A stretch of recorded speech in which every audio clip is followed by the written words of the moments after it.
El portazo aún resuena en mi cabeza. Fue allí, frente a una iglesia cubierta de flores blancas, donde la familia a la que serví durante más de 30 años decidió borrarme de la historia. Solo quería despedirme. Nada más. Pero, a sus ojos, una mujer como yo ni siquiera tenía derecho a llorar mi muerte. El viento frío de aquella mañana mezclaba el aroma del incienso con el perfume caro de mis nueras, y en el instante en que crucé el umbral, comprendí que aquello no sería un velatorio cualquiera. Sus miradas me atravesaron como cuchillas. Algunas se desviaron rápidamente, otras se demoraron lo suficiente para recordarme cuál era mi lugar. «Esto no es para ti», murmuró una voz cerca de la entrada.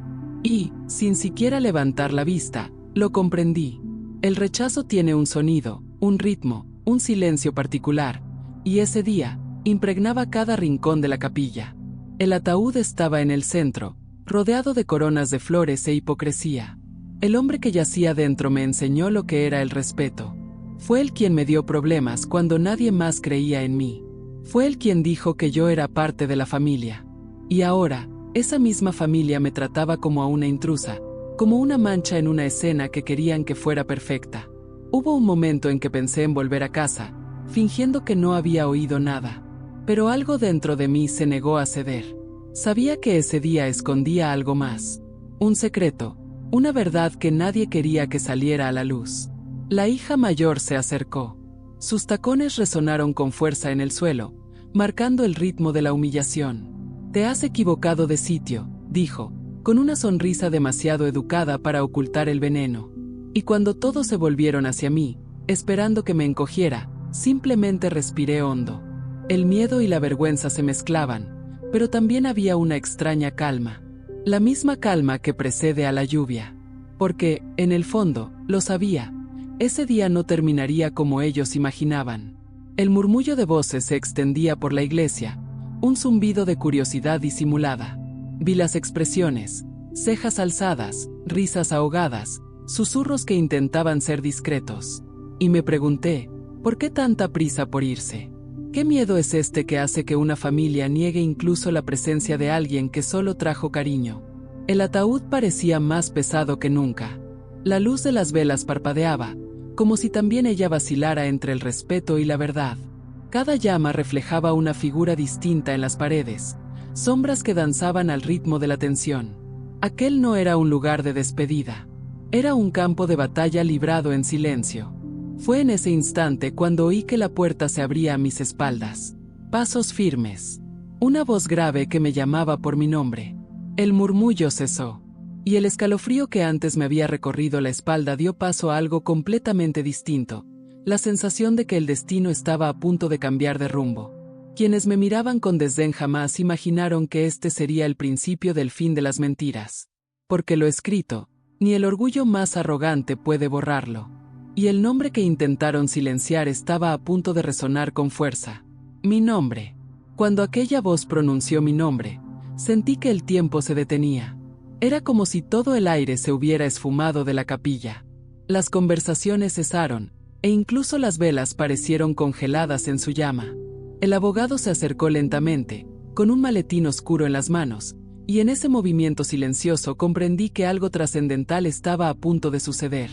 Los rostros que antes me habían mirado con desdén se volvieron hacia él, confundidos, tratando de entender qué podía tener que ver una mujer como yo con aquel hombre al que todos creían conocer. Mientras caminaba hacia el frente, mi mente divagó hacia los días en que mi jefe aún respiraba. Recordé su voz ronca, el sonido de sus manos golpeando la mesa cuando se reía de mis historias, la forma en que me agradecía cada café que le servía con tanto esmero. Siempre decía que el respeto era el único lujo que jamás se le debía negar a nadie.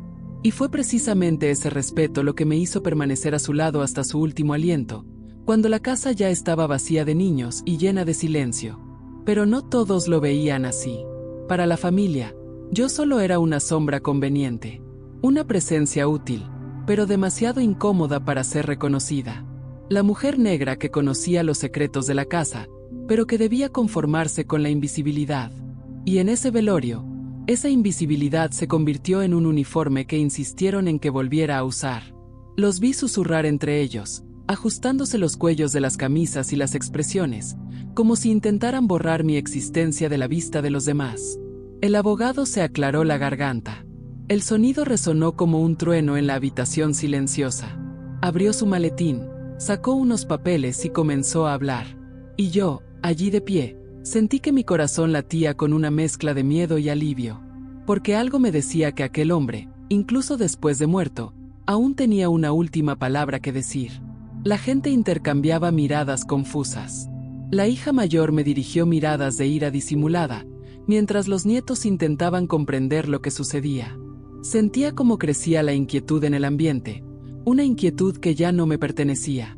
Por primera vez, no era la culpable, ni la extraña. Era la razón de su desconcierto.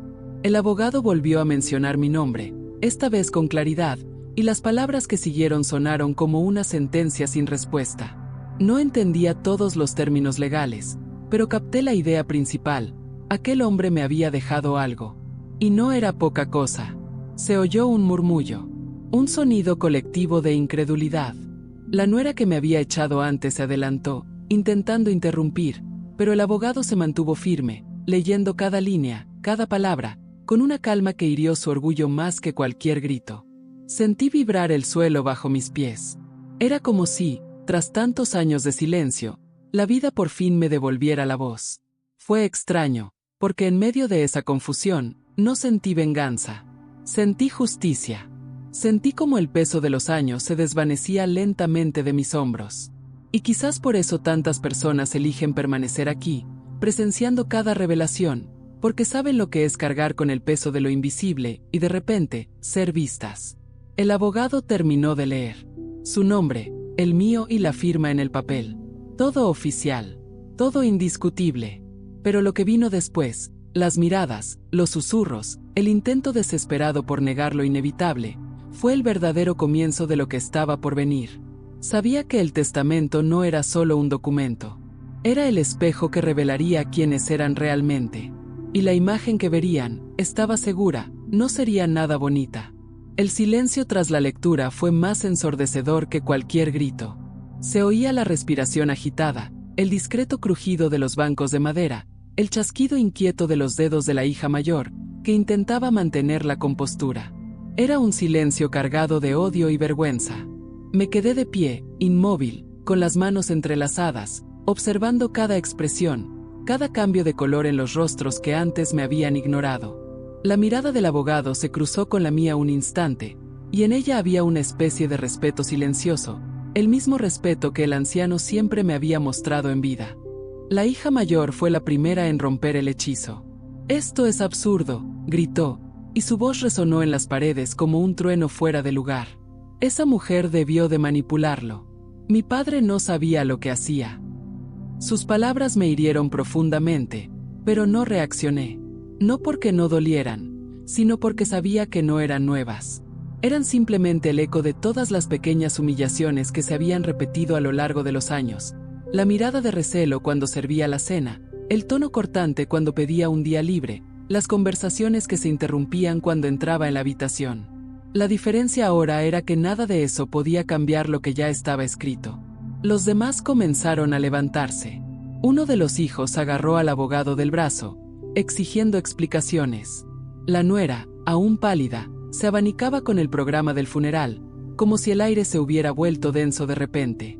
Y así era. El olor de las flores mezclado con el perfume caro me provocaba náuseas. Juraría que el ataúd, allí mismo frente a mí, parecía observarlo todo en silencio, como si el hombre que yacía allí hubiera planeado ese preciso instante. Quise sentir ira, pero lo que creció en mi interior fue otra cosa. Una especie de vieja tristeza, mezclada con lucidez.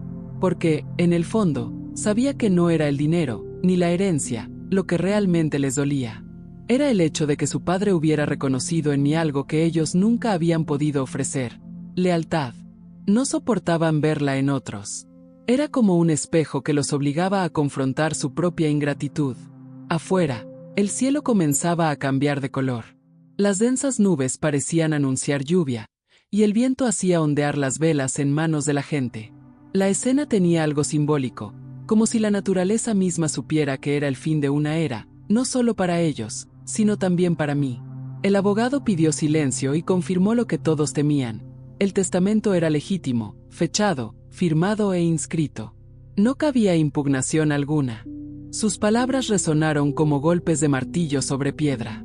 Los murmullos se hicieron más fuertes y un calor abrasador emanaba del suelo de la capilla, como si la vergüenza quemara el aire. La hija mayor, desesperada, intentó trasladar el cuerpo de su padre, pero nadie se movió. El público observaba con una mezcla de vergüenza y curiosidad, y sentí un escalofrío recorrer mi espalda. La venganza, sin que yo tuviera que mover un dedo, se estaba llevando a cabo allí, pública, inevitable, absoluta. Aún así, algo en mi interior me susurraba que esto no era el final, que el testamento, aunque fue el detonante, no lo explicaba todo. Todavía quedaba algo por descubrir, un último gesto, un recuerdo oculto en algún lugar de la gran casa que podría cambiarlo todo de nuevo. Comenzó a llover suavemente, lavando el suelo y los escalones de la capilla. Retrocedí un paso, respiré hondo y percibí el aroma a tierra mojada mezclado con el perfume de las flores. El abogado cerró cuidadosamente la carpeta. Y en ese sonido seco del papel al guardarse, comprendí que el verdadero peso de lo sucedido aún estaba por llegar. Tras leer, el aire se sentía más ligero y, a la vez, más denso. La gente seguía allí, pero era como si estuviéramos en mundos distintos. Cada respiración parecía resonar en aquel espacio donde antes no tenía derecho a existir. Vi a la hija mayor alejarse, tropezando con sus propios talones, como si quisiera huir no de mí, sino de su propia vergüenza. El abogado recogió los papeles en silencio, mientras los susurros se convertían en murmullos lejanos. Y allí me quedé, mirando el ataúd, intentando comprender qué significaba todo aquello. Pensé en él, el hombre que me llamaba mi confidente, que dejaba que su café se enfriara mientras me escuchaba hablar de mi madre, de mi nieto, de la vida sencilla que llevaba fuera de aquella enorme casa. Pensé en las veces que decía que la soledad era la peor de las enfermedades y en cómo, en los últimos años, nos habíamos estado llenando mutuamente el vacío que sentíamos. No había nada grandioso en ello, solo humanidad. Y quizá por eso quería que mi nombre perdurara después de que el suyo desapareciera. Afuera, la lluvia arreció. La gente empezó a irse, algunos sin mirar atrás. Me quedé, observando cómo las gotas resbalaban por las vidrieras, formando senderos de luz distorsionada en el suelo. Todo parecía demasiado simbólico para ser una coincidencia. El agua caía como si lavara la casa, la historia, la culpa de todos. Y, en medio de ese sonido constante, comprendí que el peso de la humillación que había cargado durante tantos años por fin comenzaba a disolverse. Pero lo que más me sorprendió no fue el valor de la herencia, ni la reacción de la familia. Fue como el silencio de la gente a mi alrededor empezó a cambiar. Un grupo de vecinos, que antes fingían no verme cuando caminaba por la calle con mi delantal de criada, ahora me miraban de otra manera. Había curiosidad, sí, pero también respeto. Era como si, de repente, se hubieran dado cuenta de que yo siempre había estado ahí, no como un personaje secundario, sino como testigo. Y es en ese momento cuando muchos sienten el impulso de apoyar esta iniciativa, dejando una señal silenciosa de que el mensaje les ha conmovido. Dentro, regresó la hija mayor. Estaba mojada, con los ojos rojos y el rostro pálido. Él no pudo haber hecho esto, dijo con voz temblorosa. No respondí. No había nada que decir. ¿Cómo podía explicar la diferencia entre lo que creía merecer y lo que realmente había conseguido? Creo que fue en ese momento cuando comprendí que la justicia no se trata solo de recibir lo que nos corresponde, sino también de ver que la verdad ocupe el lugar que le corresponde. Aquel testamento no tenía que ver con el dinero, sino con la dignidad, con un hombre que, al final de su vida, tuvo el valor de reconocer quienes habían estado realmente a su lado. Al salir de la capilla, el cielo ya comenzaba a clarear. El olor a tierra mojada me trajo una sensación de nuevos comienzos. Con cada paso, sentía como si me despidiera no solo de él, sino también de la mujer que una vez bajó la cabeza para adaptarse a los espacios que otros le cedían. Sabía que aún quedaba mucho por afrontar, los procesos judiciales, los rumores, los intentos de la familia por deshacer lo sucedido. Pero en mi interior reinaba una nueva serenidad, casi cálida, como un fuego discreto encendido en mi pecho. La certeza de que nada puede borrar lo que se ha logrado con lealtad. Y cuando la lluvia amainó, presentí que algo aún mayor me aguardaba, no como una amenaza, sino como una revelación. Porque ciertas historias no terminan cuando se cuenta la verdad. Simplemente cambian de tono. Y la mía estaba lejos de ser silenciada. Tras leer, el aire se sentía más ligero y, a la vez, más denso. La gente seguía allí, pero era como si estuviéramos en mundos distintos. Cada respiración parecía resonar en aquel espacio donde antes no tenía derecho a existir. Vi a la hija mayor alejarse, tropezando con sus propios talones, como si quisiera huir no de mí, sino de su propia vergüenza. El abogado recogió los papeles en silencio, mientras los susurros se convertían en murmullos lejanos. Y allí me quedé, mirando el ataúd, intentando comprender qué significaba todo aquello. Pensé en él, el hombre que me llamaba mi confidente, que dejaba que su café se enfriara mientras me escuchaba hablar de mi madre, de mi nieto, de la vida sencilla que llevaba fuera de aquella enorme casa. Pensé en las veces que decía que la soledad era la peor de las enfermedades y en cómo, en los últimos años, nos habíamos estado llenando mutuamente el vacío que sentíamos. No había nada grandioso en ello, solo humanidad. Y quizá por eso quería que mi nombre perdurara después de que el suyo desapareciera. Afuera, la lluvia arreció. La gente empezó a irse, algunos sin mirar atrás. Me quedé, observando cómo las gotas resbalaban por las vidrieras, formando senderos de luz distorsionada en el suelo. Todo parecía demasiado simbólico para ser una coincidencia. El agua caía como si lavara la casa, la historia, la culpa de todos. Y, en medio de ese sonido constante, comprendí que el peso de la humillación que había cargado durante tantos años por fin comenzaba a disolverse. Pero lo que más me sorprendió no fue el valor de la herencia, ni la reacción de la familia. Fue como el silencio de la gente a mi alrededor empezó a cambiar. Un grupo de vecinos, que antes fingían no verme cuando caminaba por la calle con mi delantal de criada, ahora me miraban de otra manera. Había curiosidad, sí, pero también respeto. Era como si, de repente, se hubieran dado cuenta de que yo siempre había estado ahí, no como un personaje secundario, sino como testigo. Y es en ese momento cuando muchos sienten el impulso de apoyar esta iniciativa, dejando una señal silenciosa de que el mensaje les ha conmovido. Dentro, regresó la hija mayor. Estaba mojada, con los ojos rojos y el rostro pálido. Él no pudo haber hecho esto, dijo con voz temblorosa. No respondí. No había nada que decir. ¿Cómo podía explicar la diferencia entre lo que creía merecer y lo que realmente había conseguido? Creo que fue en ese momento cuando comprendí que la justicia no se trata solo de recibir lo que nos corresponde, sino también de ver que la verdad ocupe el lugar que le corresponde. Aquel testamento no tenía que ver con el dinero, sino con la dignidad, con un hombre que, al final de su vida, tuvo el valor de reconocer quienes habían estado realmente a su lado. Al salir de la capilla, el cielo ya comenzaba a clarear. El olor a tierra mojada me trajo una sensación de nuevos comienzos.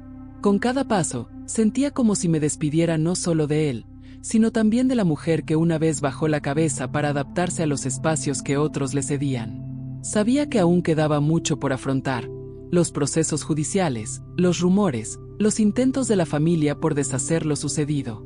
Pero en mi interior reinaba una nueva serenidad, casi cálida, como un fuego discreto encendido en mi pecho. La certeza de que nada puede borrar lo que se ha logrado con lealtad. Y cuando la lluvia amainó, presentí que algo aún mayor me aguardaba, no como una amenaza, sino como una revelación. Porque ciertas historias no terminan cuando se cuenta la verdad. Simplemente cambian de tono.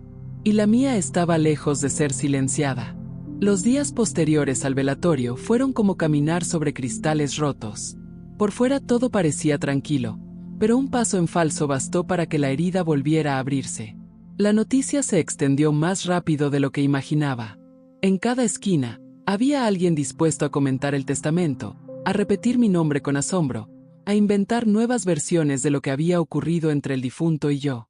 A la gente le encanta hablar cuando la verdad les incomoda. Y, curiosamente, cuanto más hablaban, más me daba cuenta de que aquella historia no era solo mía. Trataba sobre cómo el mundo trata a quienes sirven y olvida a quienes apoyan.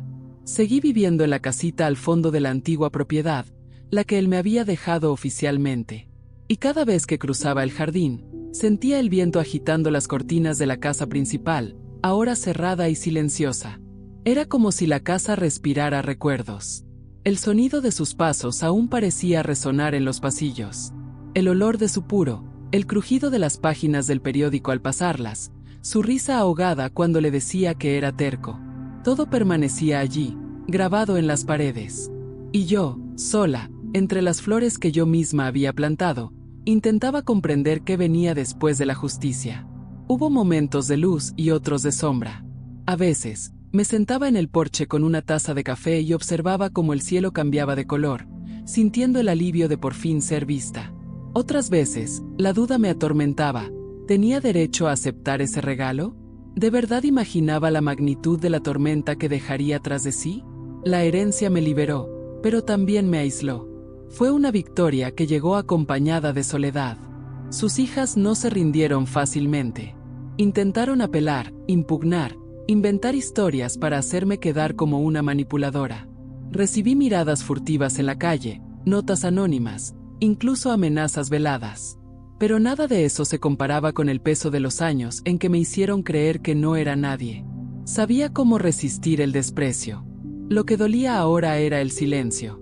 El silencio de la casa, el silencio de un vínculo roto, el silencio de los recuerdos que me asaltaban por la noche, cuando me acostaba y escuchaba el lejano sonido de la lluvia golpeando el tejado. Era extraño extrañarlo. Incluso con todo lo que vino después, había una añoranza inexplicable. Una ausencia que se filtraba en los pequeños detalles, la mesa puesta, el reloj que siempre olvidaba dar cuerda, el periódico doblado en la esquina de la habitación. Quizás lo que me frenaba no era solo el recuerdo del hombre, sino el reconocimiento que me ofreció al final. La validación que el mundo siempre me había negado. El contraste entre lo que gané y lo que perdí fue casi cruel. Gané un nombre, dignidad, independencia. Pero perdí lo familiar, el ritmo predecible de los días, la rutina que, aunque dura, me era familiar. Ahora cada mañana parecía una página en blanco, y aún estaba aprendiendo a escribir mi propio destino sin disculparme por existir. A veces, al atardecer, sentía una presencia tenue en el balcón, como si el viento trajera de vuelta algo que había quedado en el aire. No era miedo, solo una sensación, que la historia aún no había terminado del todo. Y, en el fondo, quizá no quería que terminara. Porque ciertas verdades, cuando por fin salen a la luz, no se desvanecen con el tiempo. Permanecen ahí, suspendidas en el aire, esperando el momento preciso para revelar lo que aún queda por decir. El tiempo fue revelando gradualmente la verdadera magnitud de lo sucedido. El testamento no era simplemente un documento leído ante un público incrédulo, era un momento crucial que cambió destinos. La familia, que siempre se había considerado intocable, comenzó a desmoronarse desde dentro. Las disputas que antes se habían mantenido en secreto ahora se desbordaron en las calles, entre abogados y en las redes sociales. Las máscaras cayeron una a una, y el nombre que tanto habían querido proteger se convirtió en motivo de vergüenza. Lo observé todo desde lejos, con la serenidad de quien ya había aprendido el valor del silencio. Pero nada de esto me produjo una alegría inmediata. Al contrario, ver que se hacía justicia me produjo una sensación agridulce. No era venganza, era una comprensión. Como el amanecer tras una larga tormenta. Hermoso, pero aún impregnado de tristeza. Comprendí que toda acción tiene un precio, y el precio de la verdad siempre es la soledad. Aún así, algo floreció en mi interior. Una nueva clase de fuerza, discreta, pero firme. La panadería que abrí con mi herencia empezó siendo un negocio pequeño, con el aroma a pastel recién horneado inundando la acera y la puerta siempre abierta. Al principio, había pocos clientes, algunos curiosos, otros recelosos. Pero bastó una semana para que el aroma a café recién hecho y masa caliente conquistara el barrio. Era hermoso ver a la gente llegar tímidamente y marcharse sonriendo, llevándose un pedacito de mi historia con cada rebanada de pastel. Aquella cocina sencilla y acogedora se convirtió en el polo opuesto de la fría mansión donde viví la mitad de mi vida. A veces, veía rostros conocidos pasar por la calle, fingiendo no reconocerme. Y no importaba. Ya no necesitaba el reconocimiento de quienes nunca me habían visto. Lo que me reconfortaba ahora era otra mirada, la de las mujeres que entraban, pedían un café y me contaban sus historias. Historias de desdén, de exclusión, de silencios que pesan. Las escuchaba atentamente a todas, porque veía en ellas fragmentos de la mujer que una vez fui. Y, en cada palabra que intercambiábamos, sentía que algo cambiaba no solo en mí, sino también en ellas. Las hijas del difunto seguían intentando reconstruir su vida social, organizando fiestas ostentosas y mostrando sonrisas fingidas en los eventos. Pero tras las fotos y la ropa nueva, se veían grietas. La gente empezó a distanciarse, los negocios se vinieron abajo y el apellido que antaño abría puertas se convirtió en sinónimo de escándalo. Era como si el destino hubiera decidido equilibrar la balanza, devolviendo a cada una la carga que merecía llevar. Mientras tanto, seguía adelante, sin prisa. Las mañanas olían a azúcar y esperanza. Con cada tanda, recordaba lo que decía el anciano: trabajar con las manos es la forma más hermosa de agradecer a la vida. Y quizá eso era lo que estaba haciendo: dar gracias. No por haber sido elegida en el testamento, sino por haber sobrevivido a la ingratitud sin amargarme. Muchos de los que me conocen hoy se sorprenden de mi serenidad. Algunos me preguntan si no me siento reivindicada. Sonrío y dejo la respuesta en el aire. Porque hay cosas que no se pueden explicar, que solo se comprenden al experimentarlas. Y quizá por eso, al leer o escuchar una historia como esta, tantas personas se reconocen en ella y, quién sabe, sienten la necesidad de comentar lo que este viaje despierta en cada una de ellas. La panadería ha crecido. Quienes antes me ignoraban ahora me traen flores, me encargan dulces, me piden consejos. Pero lo que de verdad me sostiene no es el dinero que entra, sino la certeza de que, de alguna manera, la vida me ha devuelto lo que me arrebató: el derecho a existir libremente. Y, aun con toda esta aparente paz, presiento que todavía hay algo por venir. Como si el destino, ese viejo artesano, aún tuviera que encajar una pieza más antes de completar el cuadro. El tiempo empezó a moldear todo a mi alrededor de una forma extraña. La confitería, que antes había sido un tímido emprendimiento, ahora palpitaba como un organismo vivo. El sonido de la batidora se mezclaba con las risas de los clientes, el dulce vapor del azúcar derretido empañaba el cristal, y yo, tras el mostrador, observaba el ir y venir de la gente con la sensación de estar, por fin, en el lugar adecuado.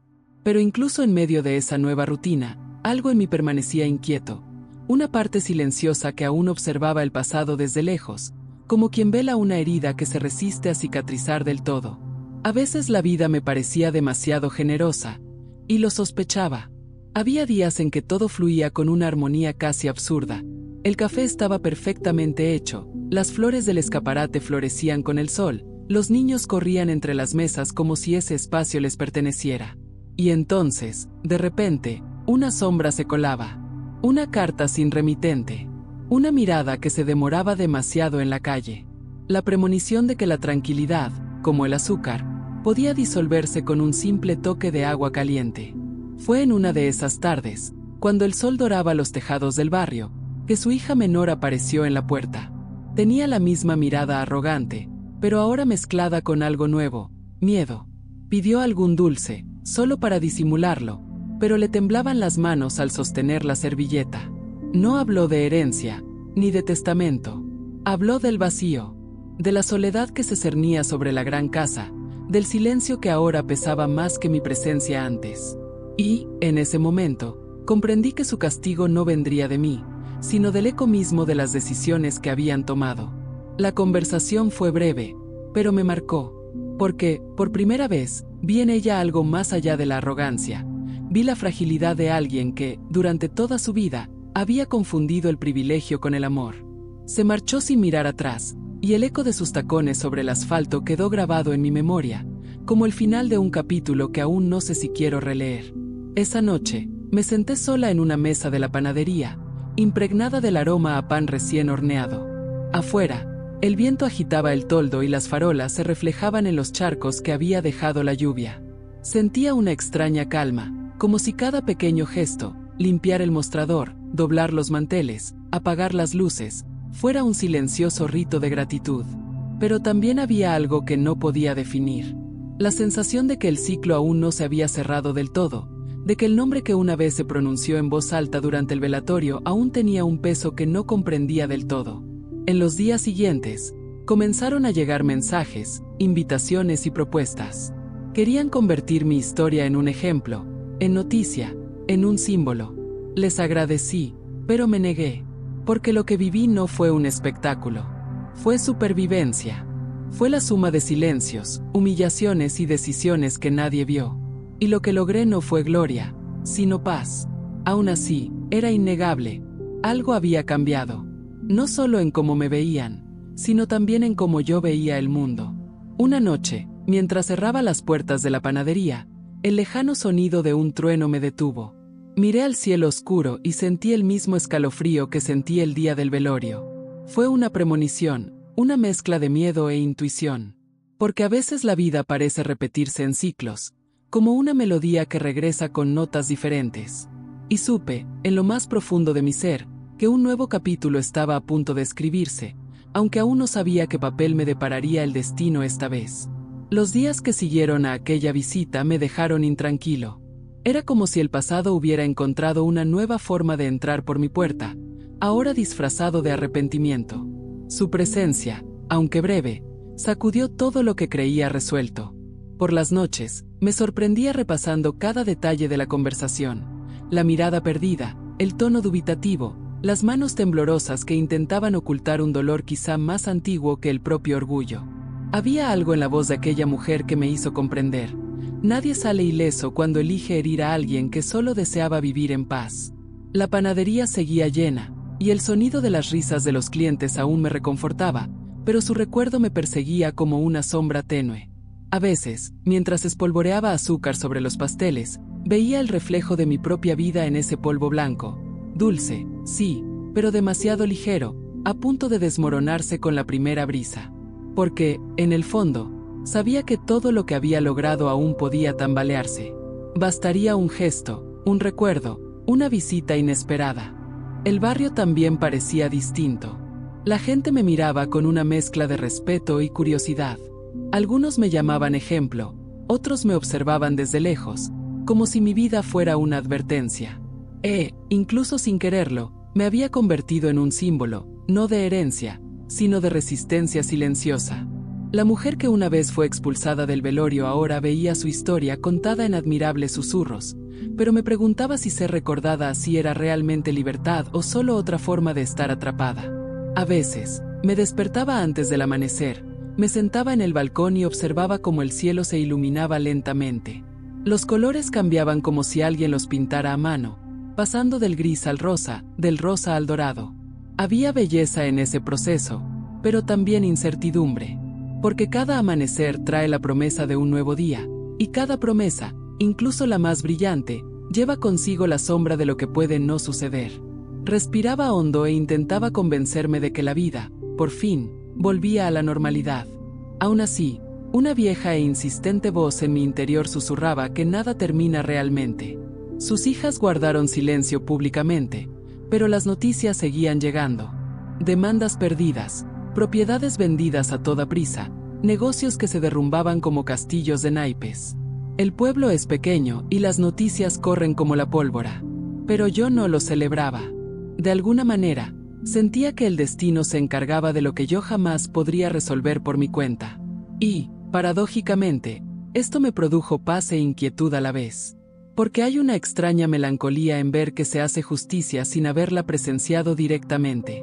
Una noche, encontré un sobre sin remitente en el mostrador de la pastelería. Dentro, solo había una vieja fotografía. Yo, aún joven, sirviendo café en el salón de la casa grande. En el reverso, una breve frase escrita con letra firme.